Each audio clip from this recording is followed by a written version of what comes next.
Sahabat Melvin, ada teman-teman yang nanya ke gue, kira-kira kalau misalkan gue udah punya asuransi dari kantor, apa gue perlu beli asuransi lagi? Yang teman-teman perlu tahu adalah perusahaan tentunya punya kebijakan untuk karyawan-karyawannya. Dan kita akan lihat apakah kebijakan-kebijakan ini sama dengan yang kita bayangkan.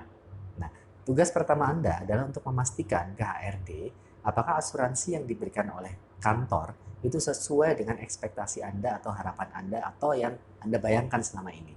Kenapa? Paling nggak ada 5 hal yang saya akan catat dan saya akan share buat kita semua. Yang pertama, asuransi kantor itu umumnya cocok untuk kondisi-kondisi sakit-sakit yang sifatnya ringan dalam tanda kutip ya, seperti flu, demam, radang tenggorokan. Biasanya, saya garis bawahi, biasanya kantor-kantor tidak memberikan penggantian atau santunan untuk penyakit-penyakit yang sifatnya kritis, yang biayanya lebih besar.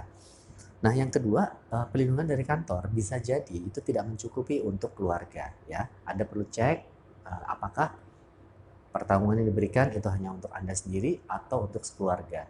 Apakah sifatnya unlimited, apakah sifatnya berplafon atau sharing. Ya, maksudnya sharing ini ada satu anggaran yang digunakan untuk rame-rame sekeluarga ya. Kita perlu cek itu ke HRD.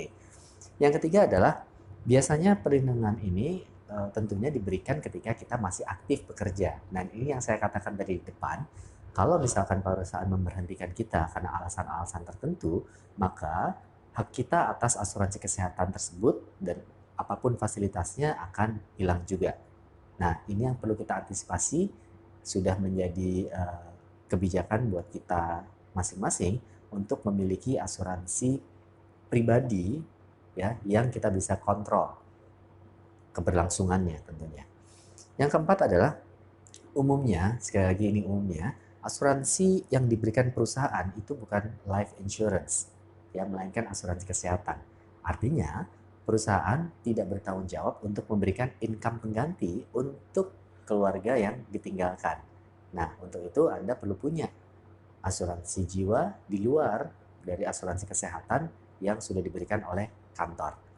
Yang terakhir adalah umumnya, ini mengulang dari yang pertama tadi, perusahaan tidak memberikan pertanggungan sakit kritis untuk karyawannya. Nah, apapun itu, teman-teman, kita perlu cek ke HRD sedetil-detilnya apa hak Anda di perusahaan. Jangan sampai apa yang kita bayangkan selama ini ternyata berbeda dengan apa yang kita dapatkan nanti. Ya, saya Gus Nur pribadi dari Melek Finansial. Salam sukses, berkah, dan bertumbuh.